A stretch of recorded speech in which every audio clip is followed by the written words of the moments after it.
Bonjour à tous, Pierre-Marie. Pierre-Marie Lahaye, je suis pharmacien, je suis également trésorier de la CPTS du bassin aqua. Je suis ravi de vous accueillir à cette formation. Nous allons avoir aujourd'hui des personnes de l'assurance maladie qui vont nous former et nous informer sur différents sujets qui ont trait au numérique en santé. On est ravi de les accueillir. Ils vont se présenter en suivant. Vous aurez sur le chat un questionnaire de satisfaction en fin de visio. Donc, ça serait sympa d'y regarder et de dire un peu ce que vous en avez pensé. D'autre part, je vous informe à tous et à toutes que la vidéo est enregistrée. Si vous ne souhaitez pas apparaître, merci de couper votre caméra. Voilà, je vous remercie à tous et donc je vais passer la parole au délégué de l'assurance maladie. Merci, Monsieur Lahaye. Donc, nous sommes de l'assurance maladie. Moi, je suis Paul Marbach, Nicolas Vigneron. Bonjour, bonjour à Euh, tous. donc, notre rôle à nous, on est délégué numérique en santé au sein de la CPN. Délégué numérique en santé. En fait, quel est le but de l'activité? C'est qu'on est là pour accompagner l'ensemble des professionnels de santé au quotidien. On les accompagne dans un premier temps lors de l'installation. Donc, pour toute installation d'un nouveau professionnel de santé, quel que soit son secteur d'activité, nous avons un rendez-vous d'installation, nous expliquons la facturation, le suivi des rejets, l'accompagnement, notamment sur les téléservices. On a un rôle également au quotidien d'assistance, qu'on va appeler de dépannage, sur des problèmes que vous pouvez avoir rencontrés au quotidien, que ce soit sur Amélie Pro, sur un problème de carte CPS, un problème éventuellement avec votre logiciel métier, où on peut faire le lien avec l'éditeur. Donc ça peut être des prises en main à distance, on peut venir vous rendre visite directement sur votre lieu d'exercice. Et notre troisième rôle essentiel également est la promotion sur tous les projets qui sont liés au numérique en santé, notamment l'alimentation du DMP, l'e-prescription, l'application carte vitale qui va arriver d'ici quelques semaines. Et ça va être un petit peu le but de notre présentation aujourd'hui, c'est-à-dire qu'on va vous présenter un petit peu tout ça dans un premier temps par le DMP, moins l'espace santé, et après également les projets, donc tout ce qui est ordonnance numérique et application carte vitale. Euh, la présentation ne devrait pas excéder, on va dire, 35 minutes, je pense. Et si vous avez des questions, du coup, on y reviendra par la suite. Donc, je vais laisser la même pour l'instant à mon collègue Nicolas Vigneron qui va vous présenter le sommaire et qui va donc débuter cette présentation. Merci Paul. Alors effectivement, à l'initiative de la CPTS du Pays d'Aqua, il a été demandé évoque avec vous ces différents points, donc à savoir mon espace santé, le Ségur du numérique. Ça va permettre de resituer dans ces cas-là ce qu'est le Ségur et en quoi il est intervenu. On va voir ensuite ensemble le DMP au sein de mon espace santé, parce que le DMP reste une pierre importante de mon espace santé. Nous allons voir également la messagerie sécurisée en santé, qui est un outil de communication comme son nom l'indique, qui est sécurisé et on va vous expliquer les démarches à effectuer pour sécuriser les échanges. Et on va voir également l'ordonnance numérique. Il y aura, comme l'a dit Paul, également en toute fin de présentation, un point sur l'application carte vitale qui va être déployée premier trimestre de l'année prochaine. Le sommaire étant parcouru, on va commencer avec mon espace santé et le Ségur du numérique. Donc, le Ségur du numérique, c'est un plan financier qui a été mis en place il y a maintenant quelques années, il y a 3 ans. L'idée du Ségur du numérique, c'était de relancer la dématérialisation des données de santé et les rendre accessibles aux professionnels et les rendre accessibles également aux usagers, aux patients. Le DMP, c'est quelque chose qui existe depuis de nombreuses années, mais qui n'a pas fonctionné comme il aurait dû. Ça fait 15 ans que le DMP existe et en 15 années, on était difficilement à 5 millions de DMP ouverts. Pourquoi? Parce que c'était compliqué à ouvrir pour l'usager. Donc ça, c'était le premier frein. Et le deuxième frein, c'est que c'était compliqué à alimenter pour le professionnel de santé. Donc là, le Ségur est intervenu pour résoudre ces deux problématiques. Donc, du fait que ce soit compliqué à ouvrir pour l'usager, eh bien, on est passé sur une ouverture tacite, c'est-à-dire qu'un courrier est envoyé à l'ensemble de la population Et si la population, si l'usager ne s'opposait pas à l'activation de son espace santé, automatiquement, il était ouvert. Ce qui fait que de 5-10 millions de DMP, on est passé aujourd'hui à 60 millions de DMP et on aura des chiffres un petit peu plus focus tout à l'heure qui rentrent dans le détail. Et pour les usagers, pour les professionnels de santé, pardon, euh, le Ségur du numérique a financé les éditeurs de logiciels en fixant un cahier des charges, essayant d'introduire, d'inclure le plus simplement du monde possible l'alimentation de ce fameux DMP. Ce qui fait que votre logiciel métier aujourd'hui est ce qu'on va dire interopérable, capable d'interagir, d'alimenter et également de consulter les dossiers inclus au DMP. Donc, si on devait représenter sous forme de cette toile d'araignée ce qu'est aujourd'hui mon espace santé, donc on voit que ça se trouve au cœur associé au patient et qu'autour de cette toile d'araignée, on a tous les différents acteurs en santé qui peuvent intervenir. On va avoir un exemple tout à l'heure au niveau d'une crise d'appendicite, par exemple, où on va situer tous les acteurs en santé qui vont intervenir ensemble. Donc, par le biais de l'INS, et on va le détailler tout à l'heure, la pharmacie alimente, l'établissement de santé alimente, les établissements médico-sociaux aussi, l'imagerie, le laboratoire, la médecine de ville. Tous ces éléments sont alimentés, tous les résultats, tous les examens sont alimentés par les professionnels de santé sur le DMP. Ce qui a lancé, du coup, et aujourd'hui on est dans une phase où le déploiement est déjà avancé, des documents qui sont alimentés avec un patient qui est en capacité de prendre en main sa santé et des interlocuteurs ponctuels qui sont en capacité, eux, de visualiser l'historique du patient. Donc, là, on parle effectivement de mon espace santé, on parle du DMP, deux termes, on va dire, différents, mais similaires. C'est-à-dire que sur le côté professionnel de santé que vous êtes, on va rester sur l'appellation du DMP, de l'alimentation du DMP. Par contre, côté patient, comme on le voit à l'écran, c'est-à-dire côté usager, on est sur la notion de mon espace santé. Donc ça, comme l'a expliqué Nicolas, en fait, c'était dans le cadre de la rupture entre le DMP. Il a fallu lancer quelque chose de nouveau. Donc c'est quelque chose de nouveau en termes de nom. Mais à l'intérieur de mon espace santé, donc sur l'application, on va y retrouver effectivement le dossier médical avec le DMP, sur lequel en fait vous déposez ou vous allez déposer les documents en toute sécurité. Au-delà de ça, effectivement, cette application, elle n'a pas pour vocation à stocker uniquement les dossiers médicaux. Il y a un profil médical à disposition des usagers où chaque usager lui-même peut déposer des documents et renseigner des documents ou des informations par rapport à son mode de vie, par rapport à ses habitudes, par rapport à certaines pathologies, mais avec ses mots à lui. Bien entendu, on verra en fait ce qui est possible par rapport à tout ce qui est pathologie à travers le volet de synthèse médicale qu'on va aborder après. Il peut également renseigner ses dernières volontés, mettre des informations par rapport à sa carte, par exemple, du donneur d'organes. Donc voilà, tout ça pour que, effectivement, faciliter les démarches en cas d'urgence ou de problème de fin de vie. On va y retrouver également un agenda de santé sur lequel en fait sont centralisés tous les rendez-vous et sur lequel on peut donc paramétrer des rappels personnalisés pour pas oublier les rendez-vous médicaux. Il y a un catalogue d'applications qui est disponible et qui est étoffé, on va dire, de mois après mois pour que les patients puissent suivre et gérer leur santé. Donc, ça va être des applications sur le manger-bouger, sur 5 fruits et légumes par jour. Donc, c'est toutes des habitudes, des accompagnements sur l'habitude pour améliorer, on va dire, la qualité de vie. Et il y a également une messagerie sécurisée pour échanger entre professionnels de santé et patients. Donc, de la même manière que vous, en tant que professionnel de santé, vous avez une messagerie sécurisée, le patient, l'assuré, a également une messagerie sécurisée. Alors, quand on dit pour échanger avec le professionnel de santé, ça ne peut être fait qu'à l'initiative du professionnel de santé. C'est-à-dire qu'un patient ne va pas pouvoir, depuis son espace santé et sa messagerie sécurisée, solliciter directement son médecin traitant, par exemple, pour lui poser une question. Voilà, ce n'est pas un canal d'entrée pour le professionnel de santé. La seule possibilité dans ce cas-là, c'est vers une pharmacie. Vers une pharmacie, il n'y a pas besoin que ce soit la pharmacie qui initie le dialogue.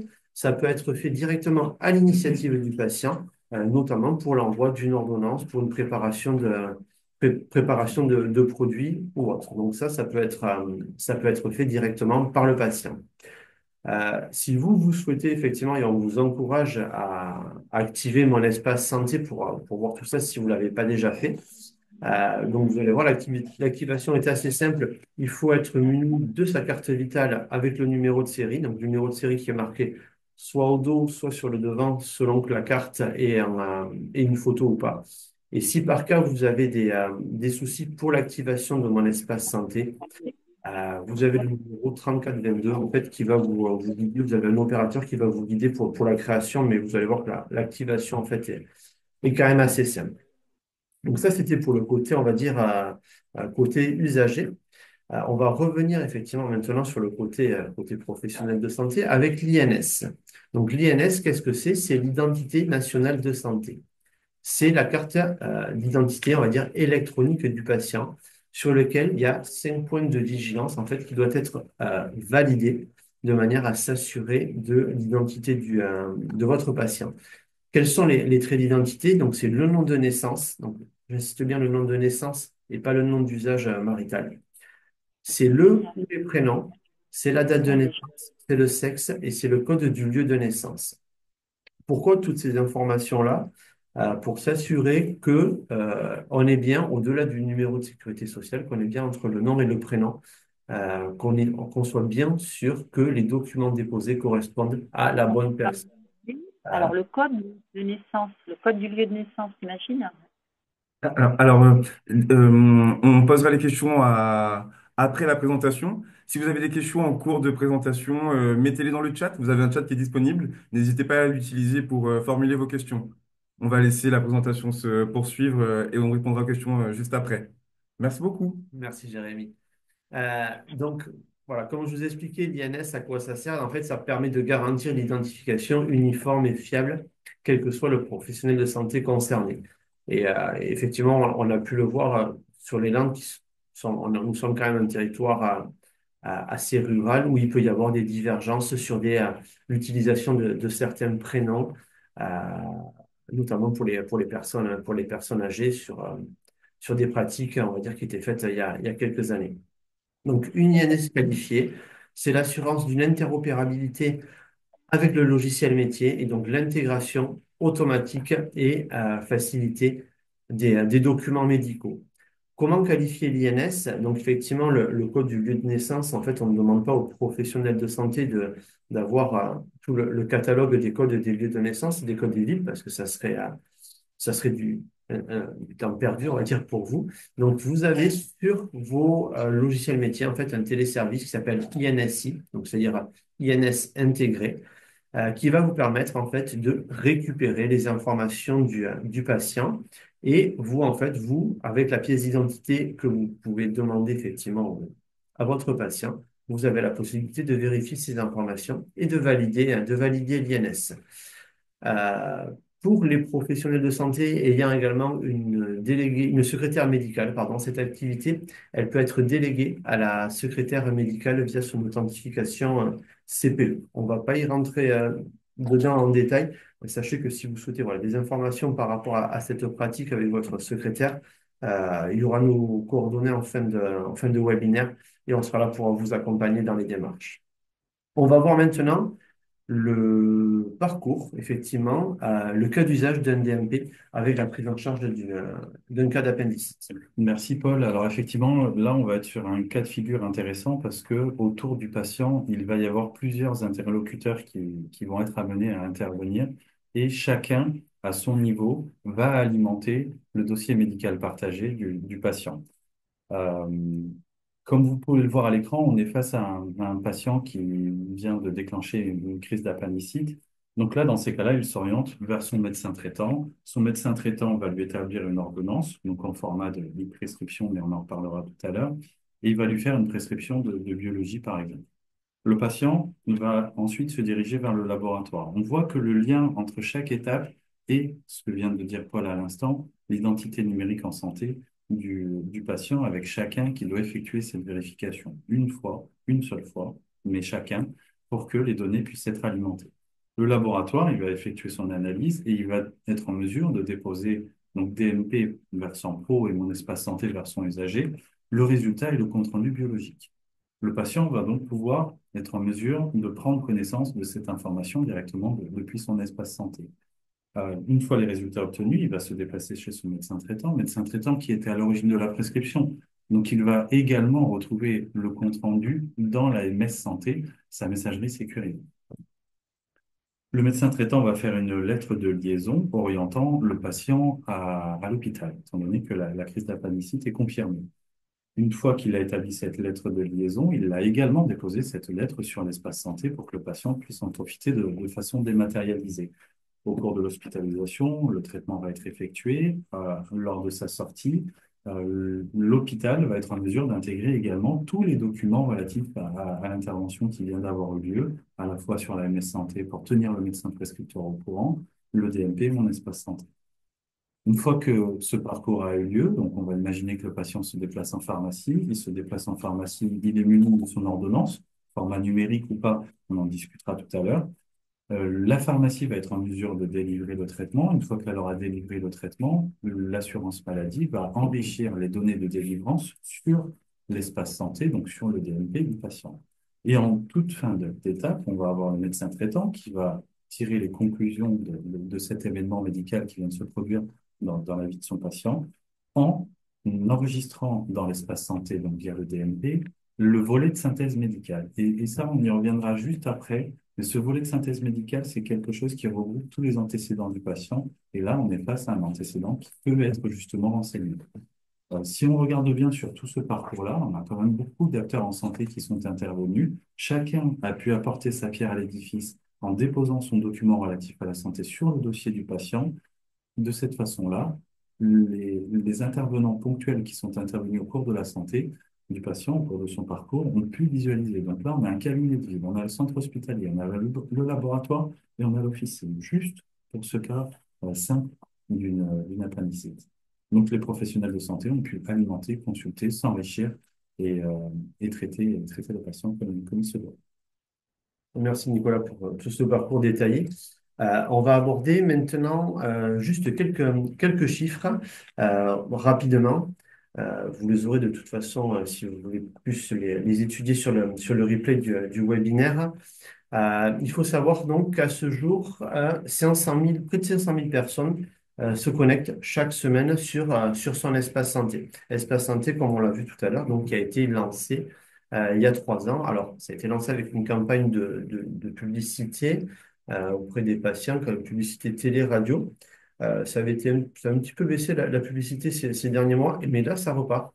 Ça repart actuellement, effectivement, et vous entendez souvent à la radio, pas besoin d'aller dans l'espace pour pouvoir consulter ces documents de santé. Il faut savoir qu'à ce jour également en France, on a 15 millions d'assurés qui ont activé leur compte et leur accès à mon espace santé. Un point de vigilance, ça ne veut pas dire qu'on ne peut déposer des documents que sur ces 15 millions-là. Comme l'a dit Nicolas tout à l'heure, en fait, c'est une création tacite qui a été faite de l'espace santé du DMP pour l'ensemble de la population. Ça veut dire que ces 15 millions de personnes-là ont activé l'espace santé pour aller consulter leurs documents. Mais si on prend le reste de la population, c'est-à-dire les 52 millions restants, on va dire, vous pouvez, quand même, vous, en tant que professionnel de santé, déposer des documents, comme on l'a vu sur le petit serpent, sur la diapositive précédente. C'est-à-dire chaque professionnel de santé peut aller déposer sur le DMP du patient et aller consulter par la suite tous les documents déposés par les confrères, même si l'assuré n'a jamais activé son espace santé. Ce n'est pas un gage de dépôt, c'est juste une solution qui est apportée effectivement aux patients pour qu'ils puissent consulter ces documents, mais ce n'est pas une obligation. Et les professionnels de santé, vous pouvez créer, on va dire, alimenter ce carnet de santé numérique, même si le patient n'y a pas accédé. À ce jour, tous les professionnels de santé peuvent déposer. Pour certains, c'est plus facile que d'autres. On va pas se le cacher. Pour les médecins généralistes, effectivement, le dépôt est automatisé à travers leur logiciel métier.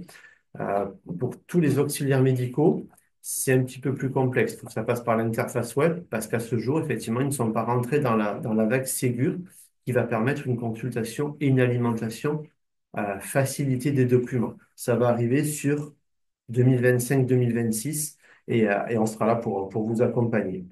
Et donc, ce qui fait qu'au total, depuis le début de l'année en France, on est sur près de 270 millions de documents qui ont été déposés sur le DMP des patients. Donc, vous voyez que sur 12 ans, en termes de DMP, à l'époque, avant mon espace santé, on était à 5-6 millions de documents. Et là, on passe à 270 millions de documents sur 12 mois. Donc, c'est vraiment une augmentation, on va dire, exponentielle du partage numérique des documents. On va passer maintenant au DMP, en particulier aux documents qu'on va pouvoir retrouver au sein de mon espace santé. Et avant de faire le petit focus sur le volet de synthèse médicale, on va rader quelques chiffres, mais au niveau local, au niveau des Landes. Donc, c'est des chiffres qu'on a récupérés auprès de l'ANS et donc qui vous montrent le nombre et la répartition des documents ajoutés sur le DMP des patients depuis le début de l'année. Donc, c'était les chiffres au 15 novembre. On a fait l'extraction des chiffres vers mi-novembre. Donc, l'année n'était pas tout à fait finie. Mais vous voyez que déjà, au niveau des Landes, on est déjà à plus d'1 million de documents déposés. Pour rappel, la population des Landes est à peu près à 430 000 habitants, crois, si je dis pas de bêtises. Donc, on est à quasiment trois documents par habitant en moyenne. Donc, c'est quand même pas négligeable et c'est quelque chose qui va continuer à se développer de manière croissante. Au niveau de la répartition, donc, comme je vous l'ai dit, au niveau des médecins généralistes, l'alimentation est automatisée en termes d'ordonnance ou de compte rendu. Donc, c'est les médecins généralistes, effectivement, qui prennent la majorité, on va dire, de la part de dépôt des documents, avec 46%. On va retrouver les établissements sanitaires, donc les centres hospitaliers, majoritairement, effectivement, le centre hospitalier de Dax et de Mont-de-Marsan, qui dépose également tout ce qui est compte-rendu d'hospitalisation de manière automatique. Après, on a des médecins spécialistes également, au même titre que les médecins généralistes qui déposent de manière plus facilitée que les autres. Euh, et après, effectivement, on a les autres catégories. Alors, non pas qu'elles soient oubliées à ce jour, mais elles ne sont pas rentrées dans la vague Ségur qui va faciliter le dépôt des documents.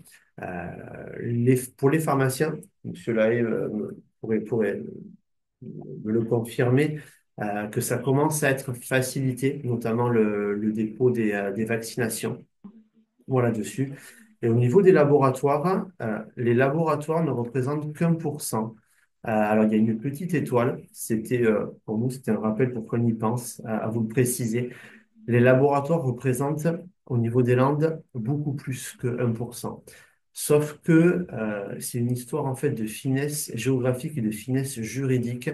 Et la majorité des laboratoires des Landes en fait sont rattachés sur une finesse juridique dans le 64, ce qui fait que les chiffres en fait quand on fait l'extraction apparaissent pour le 64. Donc c'est pour ça qu'on a ce chiffre très bas. Mais en fait c'est beaucoup plus que 7 000 documents au niveau des laboratoires. Et donc, on va continuer maintenant. Nicolas va nous faire un point sur le volet de synthèse médicale qui est arrivé, je ne sais pas si vous vous souvenez, en toute fin de parcours pour l'appendicite. Et qu'est-ce qu'on va y retrouver dans ce volet de synthèse médicale? Merci Paul. Alors effectivement, ce document de synthèse médicale, c'est la clé de voûte du système de mon espace santé. C'est le document unique de coordination qui va permettre à chaque professionnel de santé qui va intervenir, encore une fois ponctuellement, autour de la santé du patient, d'être en capacité, et vous l'avez à l'écran, de visualiser quelles sont ses pathologies actives, donc en cours, quels sont ses antécédents personnels et également familiaux, donc quelles sont ses allergies. Et lorsque le médecin traitant génère ce volet de synthèse médicale et on aura une capture d'écran juste sur la page d'après, les traitements en long cours remontent également automatiquement. Donc, sur ce document, qui est normalisé pour rendre sa lecture simplifiée. Vous allez avoir la possibilité de visualiser directement en un seul coup d'œil quels sont les antécédents du patient, quelles sont ses allergies. Et là, du coup, on va vraiment parler d'une prise en charge qui peut être améliorée. Je prends souvent l'exemple d'une allergie au paracétamol, d'une intolérance à la pénicilline. Si c'était quelque chose qui était noté sur le volet de synthèse, et ça le sera, quoi qu'il arrive dans les prochains mois, ça permettra d'améliorer cette prise en charge et de ne pas prendre le risque d'aggraver la situation du patient en tenant compte et en ayant connaissance de ses antécédents. Donc, les objectifs du volet de synthèse médicale, ça va être donc destiné au médecin traitant ou un éventuel remplaçant pour qu'il puisse continuellement alimenter. Le volet de synthèse, c'est pas un document qu'on charge aujourd'hui et qui reste ad vitam sur le dossier du patient. Les antécédents et les traitements au long cours du patient sont amenés à évoluer, à changer, se retirer, s'ajouter. Donc, en fait, c'est un document qu'il va falloir faire vivre pour que le patient puisse avoir une prise en charge améliorée. Donc, de cette façon-là, à la prise en charge en cas de soins urgents, on peut imaginer du coup un service d'urgence, un service hospitalier qui va être en mesure tout de suite de visualiser ses allergies ou ses antécédents et en tenir compte. Donc les différents acteurs qui vont intervenir du coup autour de la santé vont être en mesure de visualiser ces données-là, qui sont capitales. Donc c'est au médecin traitant, par contre, d'alimenter ce volet de synthèse. Seul le médecin traitant peut alimenter le volet de synthèse et faire vivre ce document. Donc, comment ça se présente? Vous l'avez à l'écran. C'est un document qui est normalisé, donc avec des pathologies qui sont déjà donc, définies sur le poste informatique du médecin traitant, qui sont ensuite déposées au format normalisé, donc sur le volet de synthèse médicale. Et ça permet très rapidement, en un seul coup d'œil, vu que c'est normalisé et que tous les documents se présentent de la même façon, d'avoir un accès au traitement au long cours, aux antécédents, aux allergies. Donc là, il a été volontairement anonymisé, mais c'est un document qui existe réellement. Et c'est de cette façon-là qu'il peut être visualisé par le patient sur son espace santé ou par un professionnel de santé qui intervient ponctuellement directement depuis son logiciel métier avec l'interface DMP, vu que les logiciels sont aujourd'hui interopérables. Et ce document-là, pour terminer sur ce dossier du volet de synthèse, donc comme l'a dit Nicolas, donc, il ne peut être déposé, alimenté, modifié dans le temps que par le médecin traitant, mais il est accessible à tous les professionnels de santé sous réserve d'authentification par carte CPS ou ICPS. Voilà, donc tous les professionnels de santé bénéficiant d'une CPS ont accès à ce document.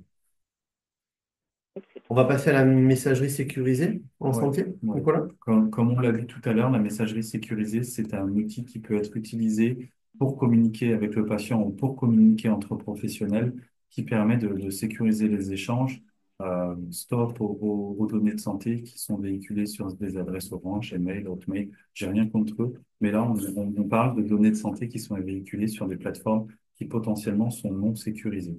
Donc, on plébiscite, nous, et on accompagne les professionnels de santé dans le déploiement de la messagerie sécurisée. C'est d'ailleurs un indicateur majeur et un prérequis pour notamment le forfait structure ou le forfait d'aide à la modernisation. C'est un message à ceux qui nous regardent, qui n'ont peut-être pas cette messagerie, mais qui ont bientôt leur indicateur à déclarer pour l'année 2024. Pensez, c'est très simple, créez votre messagerie sécurisée. Il y a des plateformes gratuites qui permet d'accomplir cette création. Et lorsque vous allez faire la saisie de vos indicateurs, c'est du déclaratif, vous allez être en mesure sereinement de dire oui, je dispose d'une messagerie sécurisée. Donc ça, c'était une petite parenthèse. Maintenant, oui, vous bénéficiez d'une messagerie sécurisée, mais à quoi elle sert? Le but de cette messagerie, c'est de communiquer des données de santé mais de façon sécurisée, éviter la potentielle faille de données de santé que vous seriez amené à communiquer. Donc, quels sont les avantages? Ça va favoriser la coordination des soins et en plus, dans votre interface que vous allez choisir de messagerie sécurisée, vous avez des annuaires santé qui vous permettent de retrouver les professionnels de santé à qui vous souhaitez vous adresser.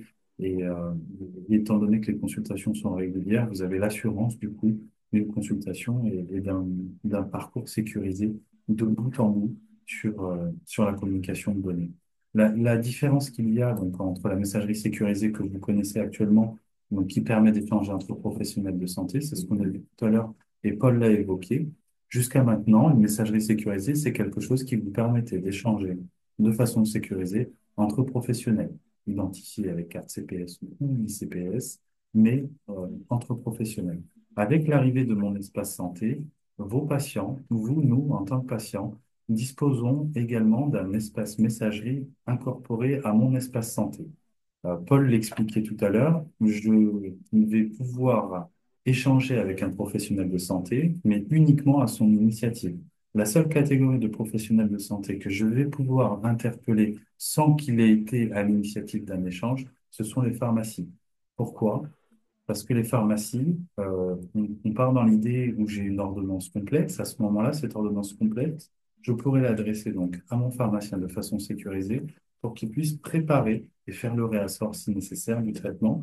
De cette façon-là, il me répondra une seule fois, donc une fois que l'ordonnance est en cours et une fois que l'ordonnance est complète, et je me déplacerai à ce moment-là, moi, de mon côté, qu'une seule fois pour récupérer le contenu total de ma prescription. Si bien sûr on part dans l'hypothèse où c'est le cas. Donc on a vraiment un avantage de sécurisation, de transmission de données. Il va falloir faire en sorte que, et dans les pratiques, je sais que c'est le cas, les patients utilisent toujours les moyens de communication qui sont à leur disposition. Donc un patient qui a l'habitude de communiquer avec vous sur votre adresse générique classique de façon non sécurisée, petit à petit, il va falloir orienter cette pratique vers des messageries sécurisées. Merci Nicolas pour tous ces détails. Donc on va passer maintenant, sans transition, à l'ordonnance numérique. Et on va terminer avec l'ordonnance numérique et l'application carte vitale avant après de répondre, dans la mesure du possible, bien entendu, à vos questions, vos sollicitations. Donc l'ordonnance numérique, qu'est-ce que c'est? On va entendre parler d'ordonnance numérique, on va entendre parler d'e-prescription auprès du grand public. Donc c'est la même chose et c'est l'ordonnance en fait avec un QR code, pour parler simplement, de manière à pouvoir dématérialiser et sécuriser le circuit d'une prescription entre le prescripteur et le professionnel de santé prescrit. Donc, vous avez un petit triangle, un petit schéma à l'écran en fait qui va vous expliquer, vous faire comprendre, on va dire, le circuit de l'e-prescription. On part du médecin en bas à gauche qui va établir son e-prescription. Donc en fait, en termes de fonctionnement, il va l'établir depuis son logiciel métier comme il le fait actuellement. L'option e-prescription est activée et a été paramétrée comme il faut sur son logiciel métier. Euh, je vais faire un aparté de suite, ce qui n'est pas encore le cas aujourd'hui, mis à part un ou deux logiciels, mais ce qui va être le cas d'ici la fin de l'année, voire les 2 premiers mois de l'année. Et nous, on va s'attacher effectivement à faire en sorte qu'il n'y ait que des e-prescriptions, des prescriptions numériques euh, qui sortent, on va dire, des cabinets des médecins, des médecins. Donc, je reviens, le médecin fait son ordonnance avec le QR code depuis son logiciel métier. Automatiquement, elle va se déposer, pardon, excusez-moi, elle va se déposer, vous le voyez sur la droite, dans une base e-prescription dont les serveurs en fait sont gérés au niveau de la caisse d'assurance maladie. Et en parallèle, donc il va déposer automatiquement la prescription sur l'espace santé, donc le DMP patient, et il va lui remettre manuellement, parce qu'à ce jour, on reste pour l'instant sur un début toujours et une feuille papier. Il va donner donc la prescription à son patient. Le patient, qu'est-ce qu'il fait? Il récupère sa prescription et il va chez le professionnel de santé prescrit, donc en l'occurrence une pharmacie de son choix, pour aller retirer ses médicaments. Donc vous voyez, on est sur l'étape 4, où le patient va présenter l'ordonnance à son pharmacien. Le pharmacien, avec son petit lecteur de QR code, va scanner le QR code de l'ordonnance qui va remonter sur son logiciel métier. Il va vérifier qu'il n'y ait pas de fraude, que l'ordonnance correspond bien au document que lui a reçu et il va délivrer l'ordonnance. Une fois que c'est délivré, ça va partir directement au niveau de la CPM lors de la facturation, puis au niveau de l'assurance maladie lors de la facturation. Et ça va se calquer également sur la base d'e-prescription. Ce qui fait que le médecin qui est à l'origine de la prescription aura également la possibilité de visualiser si l'ordonnance qu'il a éditée a été délivré par un pharmacien. Ouais. Donc, vous voyez qu'on est vraiment sur un circuit déjà complet au niveau du fonctionnement, euh, avec une boucle finale sur le médecin qui peut s'assurer que les médicaments ont bien été pris. Mais on est également sur une sécurisation. C'est-à-dire que le QR code euh, va être, on va dire, infalsifiable. Pour entrer dans les détails, le patient, il va chez le pharmacien, il se fait délivrer l'ordonnance, donc le pharmacien scanne le QR code. À partir du moment où c'est facturé et télétransmis, le QR code ne sera plus utilisable. Voilà. Donc, ça limite, on va dire, ça limite les fraudes. Pour faire une ordonnance avec un QR code et pouvoir la déposer sur la base de l'assurance maladie, je pense qu'il va falloir que les fraudeurs travaillent un petit peu en amont avant d'intégrer tous ces systèmes informatiques. Alors, je ne dis pas que c'est pas impossible, mais ils ont quand même du travail. Euh, et ça prend en compte également, donc ces QR codes, tout ce qui est délivrance partielle. Donc, par exemple, une prescription de médicaments avec 5 médicaments sur l'ordonnance, s'il n'y en a que 3 qui sont délivrés, le patient, quelques jours après, vient présenter dans la même pharmacie ou une autre pharmacie à nouveau son ordonnance. Quand le QR code est scanné et flashé, le professionnel de santé, donc prescrit en l'occurrence le pharmacien, verra que 3 médicaments ont déjà été délivrés et que les 2 derniers peuvent toujours être délivrés, mais pas les autres. Donc, on s'assure aussi effectivement d'un bon suivi de l'ordonnance dans ce sens-là. Euh, Visuellement, ça se présente comme ça pour ceux qui n'ont pas eu la chance à ce jour d'en avoir. Donc, vous voyez, en fait, on a toujours toutes les informations habituelles, sauf qu'en bas à gauche, on a un grand QR code. Alors, faites attention, les ordonnances d'aujourd'hui, certaines ont des petits QR codes qui correspondent à l'INS pour la sécurisation au niveau des informations patients. Là, c'est un QR code un petit peu plus gros, avec en dessous marqué e-prescription et un numéro unique de prescription. Pourquoi le numéro? Parce que si par cas, la netteté de l'ordonnance papier ne permet pas le scan en fait du QR code, vous avez la possibilité de saisir manuellement ce numéro et ça vous récupérera sur la base de l'assurance maladie la prescription. Voilà. À ce jour, ça va commencer à se développer ou ça commence à se développer entre le médecin prescripteur et le pharmacien. Mais à terme, le but est que tous les acteurs, tous les professionnels de santé, tous les acteurs de soins puissent bénéficier de ce système. C'est-à-dire que une infirmière, par exemple, qui a des actes prescrits, elle récupère le QR code, elle rentre dans ce schéma-là, elle facture les actes et le médecin peut voir que les actes d'infirmier ou de kiné ou autre ont bien été effectués. Donc, on va dire, c'est une numérisation, on va dire, du suivi de l'ordonnance et également une sécurisation de ce suivi. Euh, on va terminer avec Nicolas sur l'application carte vitale où on a eu au niveau local une information très récente, c'était ce début de semaine, qu'elle va arriver dans notre département au mois de mars 2025. Voilà. Vous voyez que c'est demain. Et donc les assurés auront la possibilité dès mars 2025 de le mettre en application et de vous présenter ce que va vous présenter Nicolas. Merci Paul. Alors effectivement, ça arrive en mars 2025 pour nous dans les Landes, mais ça a déjà été lancé dans des départements tests et ça a été à chaque fois concluant.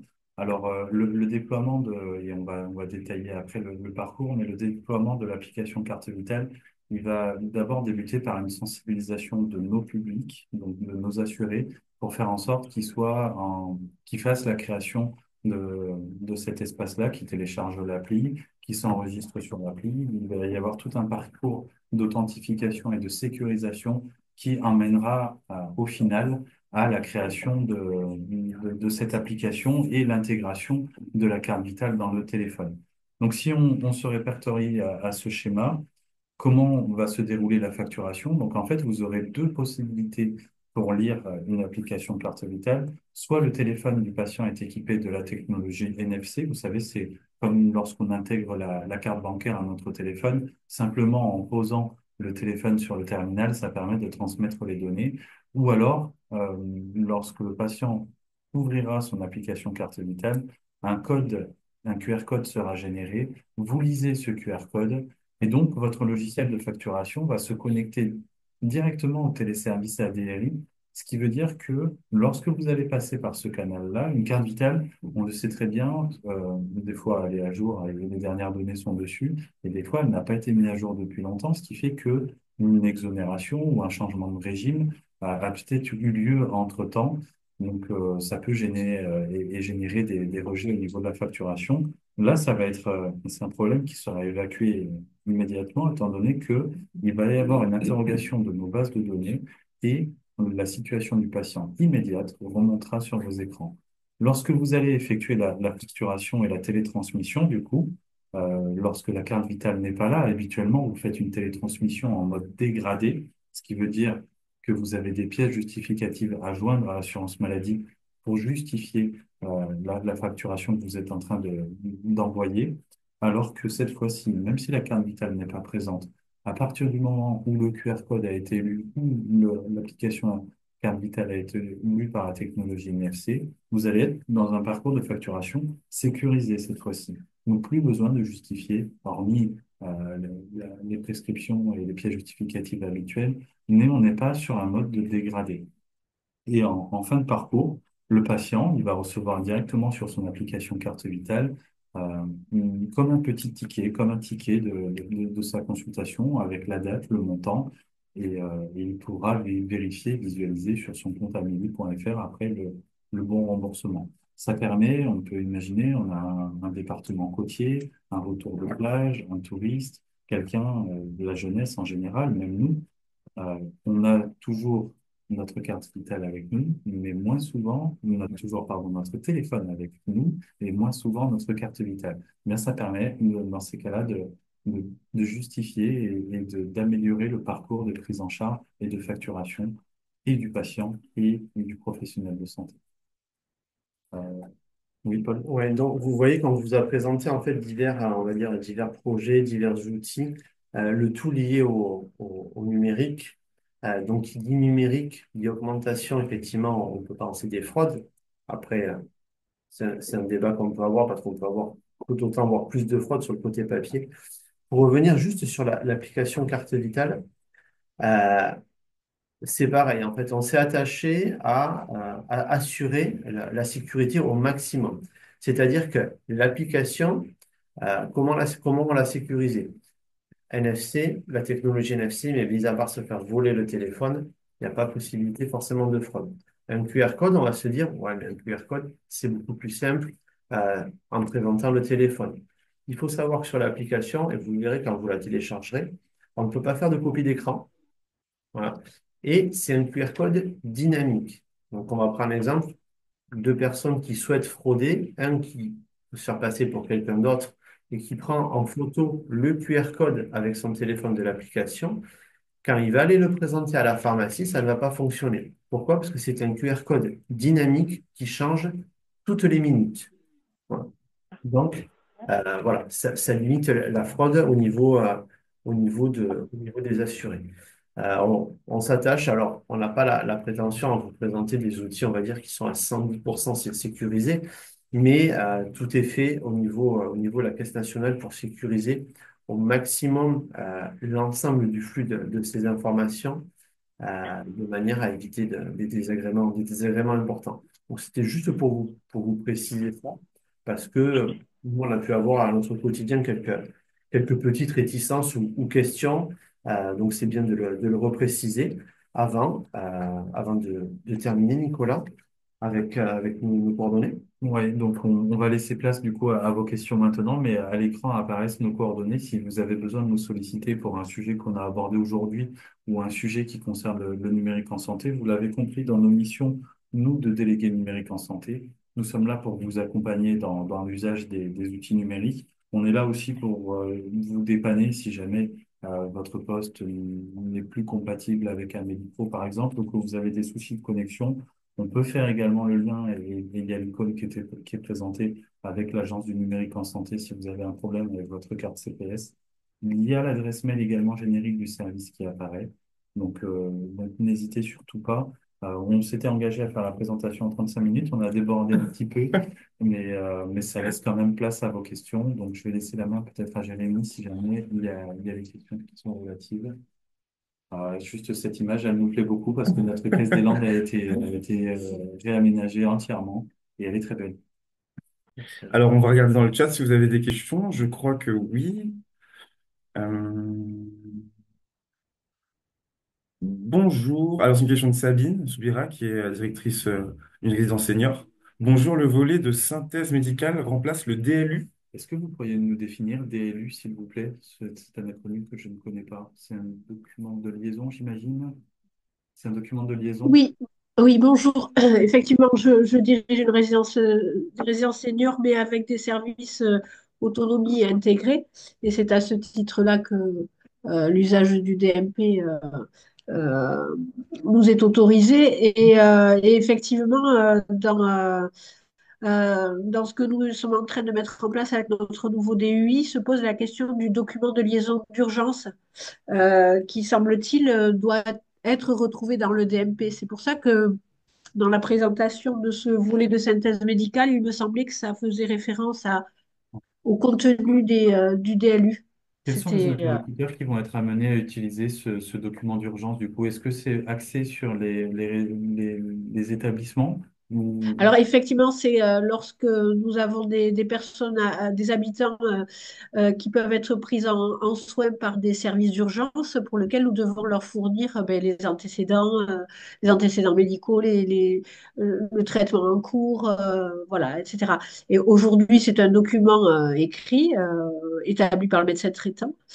Et, euh, et voilà, la question du volet de synthèse médicale, Je enfin, pense que les deux peuvent être complémentaires pour le coup. Il y en a un qui va être très axé sur votre catégorie, alors que le volet de synthèse, lui, il va exister et être déposé sur le DMP du patient et pourra être consulté par tous les acteurs en santé et qui vont intervenir dessus. Donc, je pense que les deux peuvent être ajoutés. Un, rajouter de l'avantage et de l'intérêt dans la coordination de soins, donc d'urgence, c'est celui que vous évoquez. Et un autre qui va être là, dans la même définition, coordination de soins aussi, mais plus élargie. Le pharmacien, l'infirmier, le kiné, le médecin, le spécialiste en hôpital auront et aura accès à ce document. Donc, ok, ok. si, Oui. si votre logiciel aujourd'hui plébiscite pour que ce document soit incorporé au DMP, moi je pense que la bonne C'est- question qui est à se poser au moment où on ajoute un document, c'est est-ce qu'il y a une utilité pour le patient et est-ce qu'il y a une utilité également pour les interlocuteurs qui vont intervenir? Moi, je pense Alors, encore une fois, c'est pas un document que nous, en tant que SAD, nous établissons, que hein. c'est le C'est un médecin document que prescripteur qui nous doit être demandons. évalué. Oui, voilà, nous demandons déjà au médecin traitant. Donc, c'est pour ça, il me semble que c'est exactement Est-ce le que ça même. ne vous donnerait pas la lettre de liaison qui était établie par le médecin dans l'exemple d'appendicite que je donnais tout à l'heure, qui est orienté vers l'hôpital? Pour moi, ce Non, sont... non, vraiment, les critères sont ceux euh, que vous avez cités dans le cadre de votre volet de synthèse. Oui, Donc, tous les antécédents, les allergies, le parcours de santé de la personne. Voilà. Bon, voilà. c'est tout, c'est pas grave, vous inquiétez pas. Donc, côté conventionnel, il faudra voir quelle est la préconisation qui est apportée au médecin. Est-ce que ce document de liaison est remplacé parce que les données Oui, incorporées au BSM finalement seront croisées et seront les mêmes? Ce qu'il faut, c'est quoi qu'il arrive, ces antécédents soient connus. oui. OK. Merci. Céline, tu avais une autre question à poser? Oui, c'est ce que j'ai noté. Oui. Les ordonnances numériques, pour l'instant, ne sont générées que par les médecins traitants, pas les médecins. Est-ce qu'à terme, les infirmières pourront générer ce genre d'ordonnances? Il est trop tôt encore pour pouvoir se prononcer. La vague Ségur n'a pas encore été déployée dans sa totalité. L'ordonnance numérique aujourd'hui concerne uniquement déjà des produits de santé et pas des actes, même si c'est ce que votre question. Non, moi je parle de la prescription que l'on fait Oui. nous, Oui. pour les pansements par exemple. Mais je pense que ces réponses vont être liées au déploiement du Ségur sur la catégorie des infirmiers. Ok. Une autre question de Picat La, Pharmacie. la pharmacie. Je me permets de la formuler. Quid d'une délivrance partielle d'une boîte Doliprane sur une prescription numérique de Doliprane 3 par jour pour un mois? Pourra-t-on ou une autre pharmacie a posteriori délivrer les 10 boîtes restantes? Là, on évoque l'idée d'une délivrance partielle.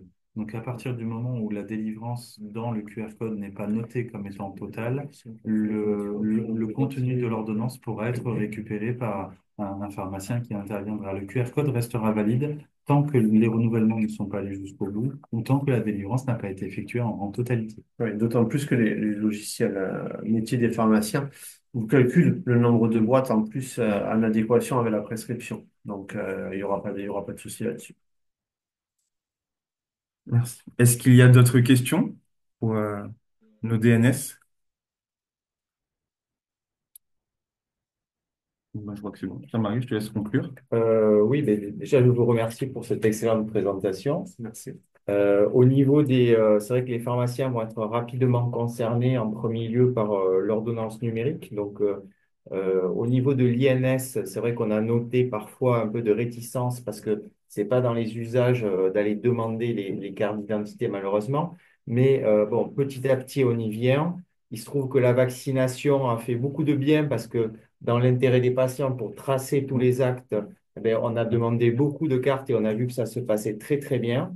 Voilà. On a une petite difficulté concernant les médecins parce qu'on s'est aperçu qu'en fait, certes, on fait remonter les données sur l'espace santé dans le DMP. Malheureusement, les logiciels médicaux, on va dire que par exemple, quand on fait remonter une vaccination, la vaccination n'arrive pas flash comme ça sur le bureau du praticien. Il faut qu'il aille faire plusieurs clics.